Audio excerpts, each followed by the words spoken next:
All right, free radicals, welcome. My name is Dave, and this is the Radical Independent. Thanks for being here. Tulsi Gabbard has left the Democratic Party. Should probably call them the Democrat Party because they're really not democratic. They're just a Democrat Party. That's what they should be called. My first response is, Tulsi, what took you so long? Look, I was an early fan of Tulsi Gabbard. This entire channel, this platform that you see before you, was dedicated to trying to get Tulsi Gabbard elected president during the last election.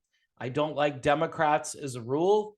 I haven't liked Democrats for a very long time, but I saw this very charismatic woman, very attractive woman, very attractive candidate, articulate, well-spoken, military veteran, currently still serving in the military, by the way. And she spoke a language, I think, which needs to be spoken.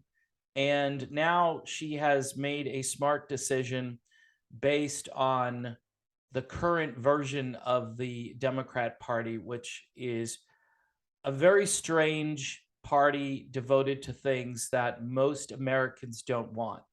If you're a fan of abortion, a big fan, like so passionate about abortion that you can't figure out birth control, for instance. You can't figure that out. It's too hard for you. You can't figure out how to use a condom. It's too much work. Then I get it. The Democrat Party is there for you, right? And we don't want any back alley procedures going on. I'm kind of divided on that topic because as soon as you put a prohibition on something, human nature, it gets very weird. I mean, if you tell people, hey, can't drink alcohol anymore, what are they going to do? They're going to make their own moonshine, right? And they're going to sell it. And the same with abortion. You tell people they can't have an abortion, and again, some doctor, folks, it's not healthcare. Okay, if you want to say it's healthcare, it's not health. Anyway, I don't want to get bogged down in a discussion about abortion. I do want to talk more about Tulsi Gabbard. Look, she didn't announce, by the way, if she's joining the Republican Party. I would love Tulsi Gabbard to join the Libertarian Party, because then you'd actually have another choice. You'd have a visible spokesperson who believes in freedom, who believes in liberty, who's vehemently anti-war, which Tulsi is, right? She was the most outspoken candidate on regime change war, whereas everybody else, both Democrat and Republican across the board, with the exception of like Thomas Massie and Rand Paul from time to time, most politicians are either somewhat inclined for war or more inclined for war, or they're hawks. You go from Lindsey Graham, who is super hawk, to, like Thomas Massie, who would say, Congress needs to declare war. And we don't. Like, we're currently doing this proxy war in Ukraine. And Tulsi Gabbard is all over that. These issues, people, are life and death. And they're important on so many levels. The economy, obviously, is affected by this. Our relationships with other countries around the world, right? If you're going to do trade with other countries, you're going to sanction countries. They're not going to trade with you anymore.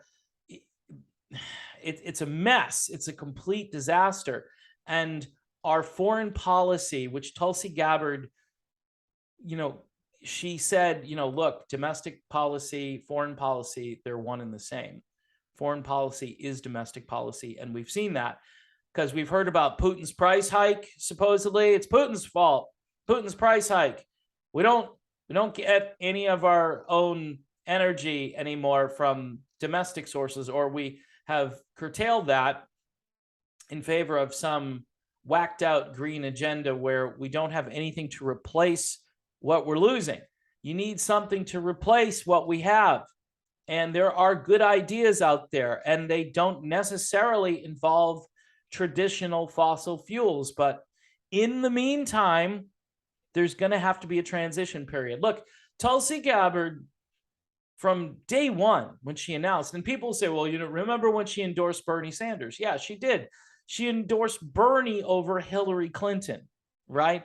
And in hindsight, even now, that decision makes more sense to me as a libertarian, because Bernie at least wasn't deeply part of the establishment. I would say he is now, though, because he's bought into everything.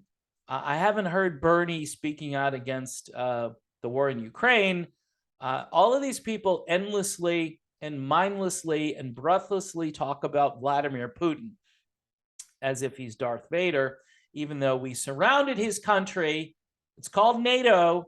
And obviously, if they had done that, someone had done that to the United States or another NATO allied country, you would never hear the end of it. It would be endless breaking news, and it wouldn't go away.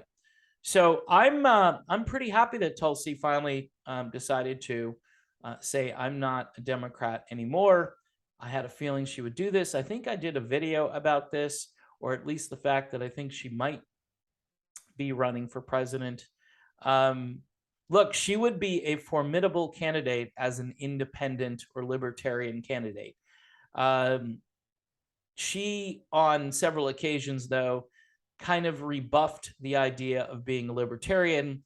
I think what she wanted out of the Libertarian Party is a local presence, a kind of a bottoms-up approach to politics, because you put somebody high up and you run them and they're kind of like a celebrity candidate or somebody who has name ID, it becomes just about that one person, and there's no change from the ground up. For you Republicans out there, look, you guys are better than the Democrats. There's no question about it. I have been a Republican off and on for most of my adult life. I'm currently registered as a libertarian.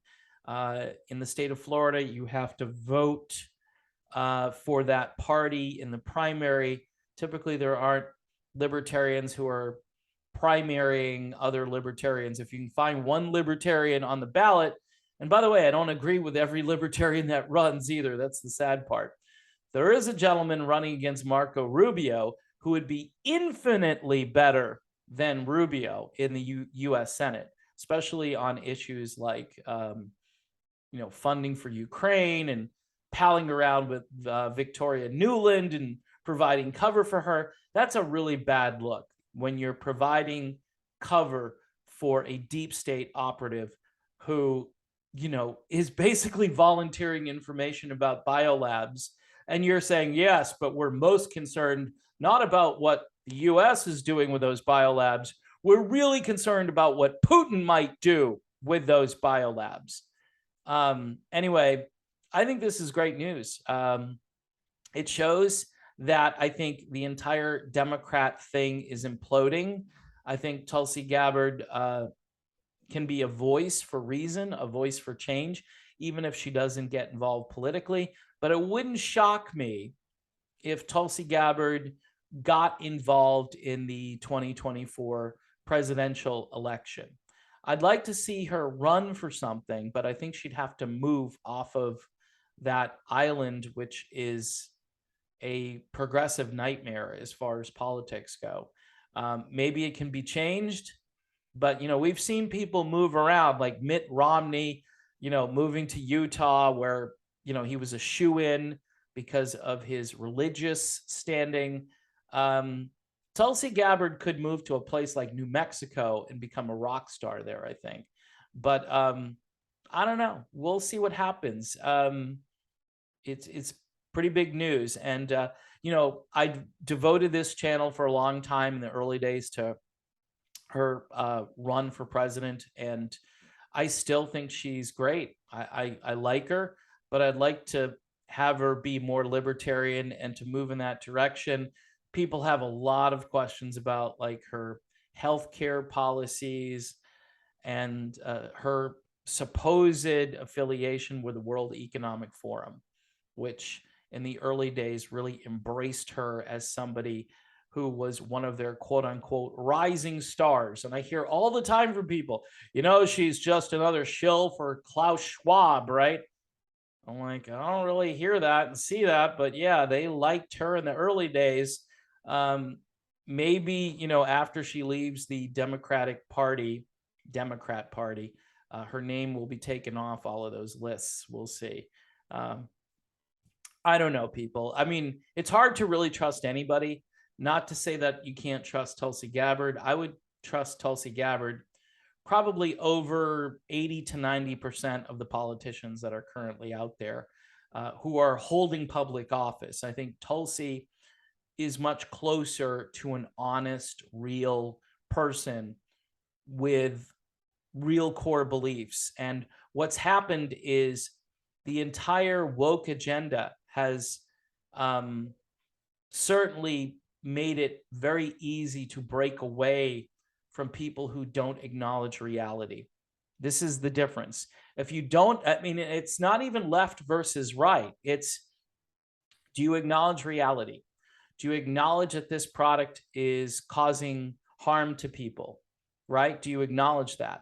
Do you acknowledge that sending billions of dollars to another country when we have natural disasters, when we have an increasing homeless population, we have all of these problems here in the United States, and our foreign policy is so off base that people here at home and around the globe are suffering because of it.